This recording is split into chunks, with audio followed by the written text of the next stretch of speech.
So welcome to a very, very special video. And this video, we are going to be giving our rankings on different positions in Premier League history. This should be very controversial because I know Victor and Max are about to give us some silly names they're about to give us some silly names in their rankings, and I'm expecting the worst of the worst anyway. So if you're watching this video out there, do not be surprised at any names these guys call.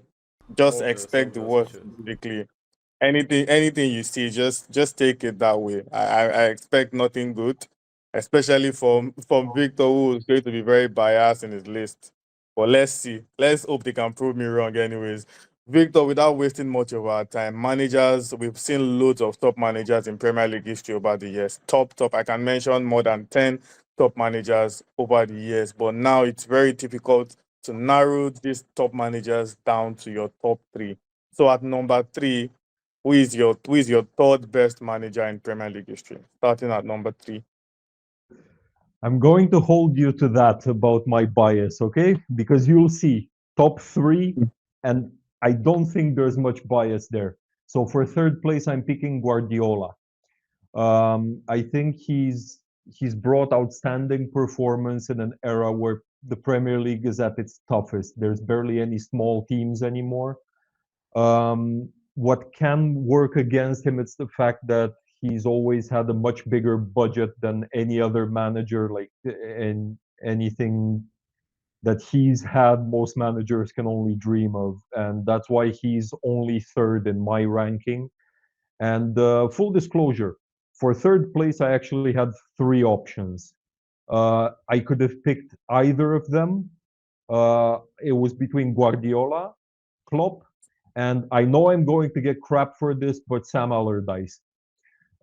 Naturally, for different reasons, obviously, but in the end, I had to go with Pep based on the trophy cabinet.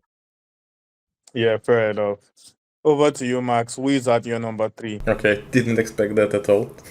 Actually, and I feel like my number three is not on your list, even on shared list. So I was picking between Wenger, Klopp, and Mourinho. And the thing why I picked Mourinho is because, okay, they have same trophies in Premier League as Wenger and Mourinho, but he did it with two different teams, with a long time between them, and also he brought a couple of records, like the fewest goals conceded, and I think it's never gonna be broke again. And also he was coaching a team in Premier League for four different clubs, and in three he won something like major trophy, twice for Chelsea and once for Man United. Only team he didn't win a shit, it was Tottenham, but we all know what happens when you go to Tottenham. So yeah. Fair enough. Well, for me, easily my number three is equally Guardiola as well. And the reason Guardiola would not even be number one is because, I mean, he had a lot of oil money to back him, serious amount of oil money to back him up. And I'm not going to shit on what he has done.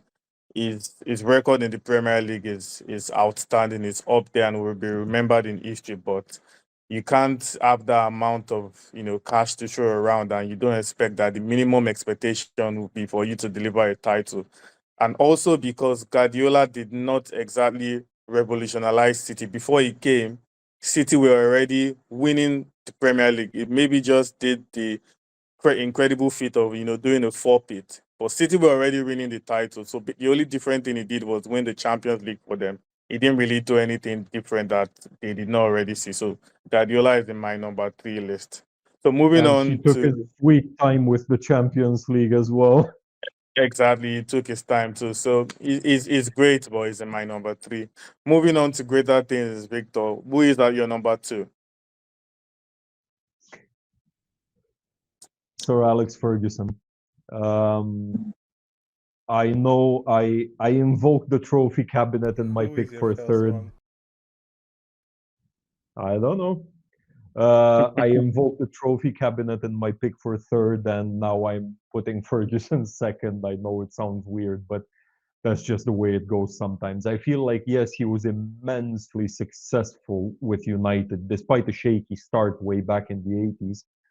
But what always stuck out for me is I always thought he wasn't as innovative as other managers.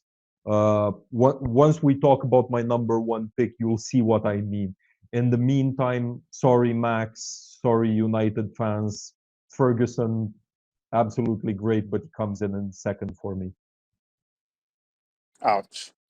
Max, who is your number two? You talked a lot about him. It's Guardiola on top two, and despite all you said about their money, he broke a lot of records, like most points a season, longest win streak, most consecutive league wins, and also I'd say he created the strongest team in Europe for a very long time.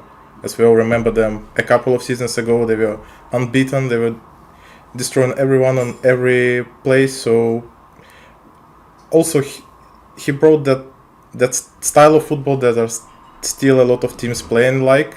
So it has to mean a lot. Okay. So, well, for me as well, my number two is something United fans will not like, but Ferguson is also my number two. And Ferguson is, I think he has to be on everybody's top two. He's the only manager that I agree that he must be on everybody's top two because that's how good he is. There's nothing you can literally use to bring him down. He must be in everybody's top two, in my opinion, because Ferguson is Ferguson. He was, but I think when you look at compared to the current the way the Premier League is right now, I don't think Ferguson had that much of, in quotes, competition from like two, three, four good sides. They were probably usually one other good side at best. For a long time, it was United, Liverpool, then it went on to be United and Arsenal. Ferguson never really had a time where there were at least five good teams in the league challenging him like the way City have it now and the way Klopp had it and other managers had it. So I think he was in a pretty honeymoon period. So that's why it's just in my number. I feel like if Ferguson was in this era, no way he would win that much amount of Premier League titles. I don't see that ever happening. So if Ferguson just makes my top two. So yeah, we are going on to the number one now, Victor. What's your pick?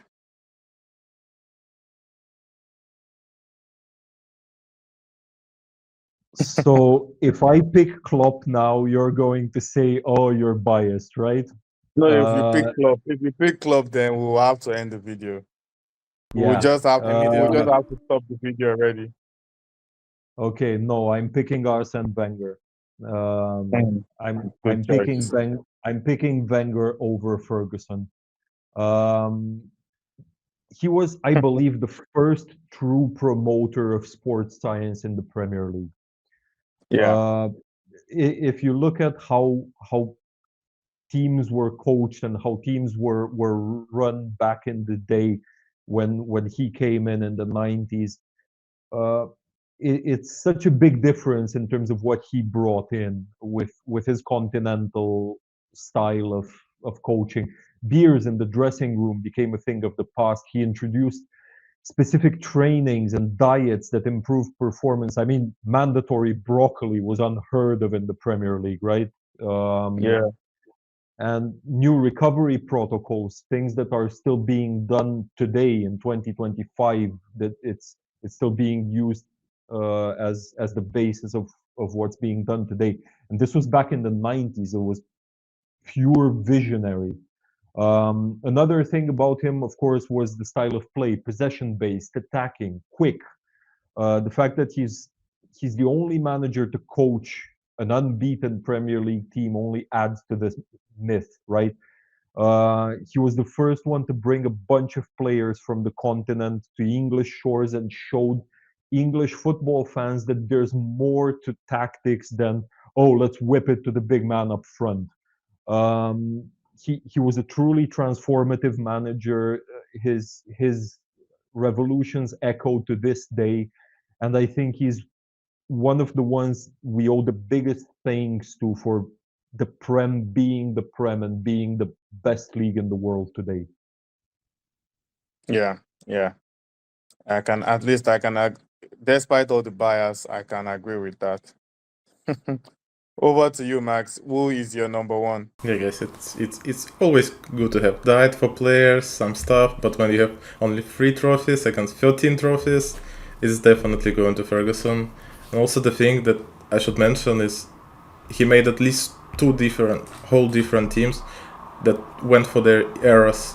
They were destroying everyone in league.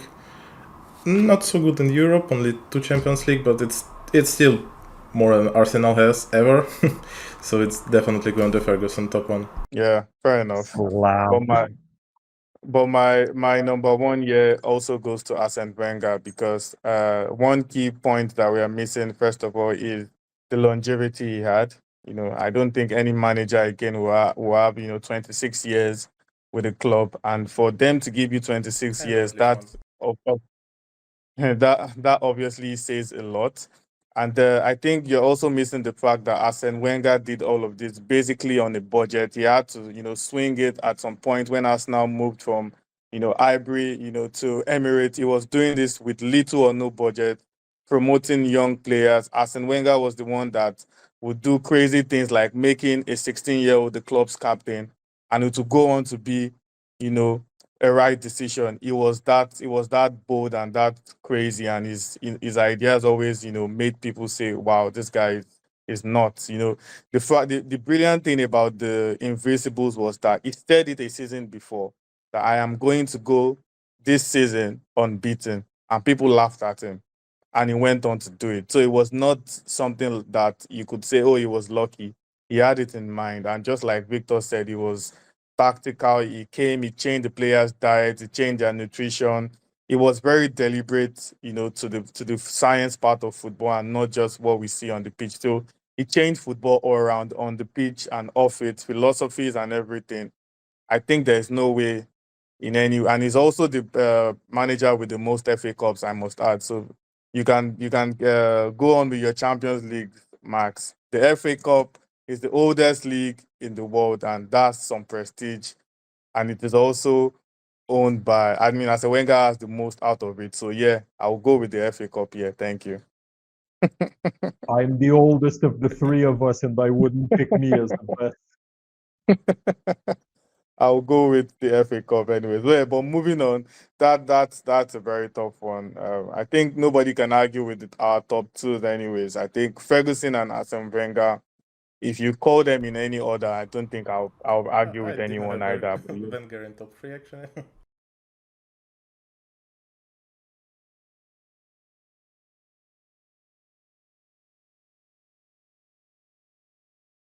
And that's all we have for our managers Premier League rankings video. It's a difficult one, but not so difficult anyways. Top three managers in Premier League history: Arsene Wenger, Alex Ferguson, Pep Guardiola. I'm surprised that Jose Mourinho did not feature so much, in the rankings, and which is pretty interesting to see that we do not rate Mourinho as highly as Chelsea fans would believe, and Chelsea fans might not like this one anyways. But regardless, these are our thoughts on our top three Premier League managers in history. We would like our viewers to tell us what they think, who they disagree with, and who they agree with. And do you agree with myself and Victor saying Arsene Wenger is the best manager in Premier League history? We'd love to hear your thoughts in the comment section below. And in another episode, we'll be sure to discuss the greatest players in other positions across the pitch in Premier League history. Stay tuned.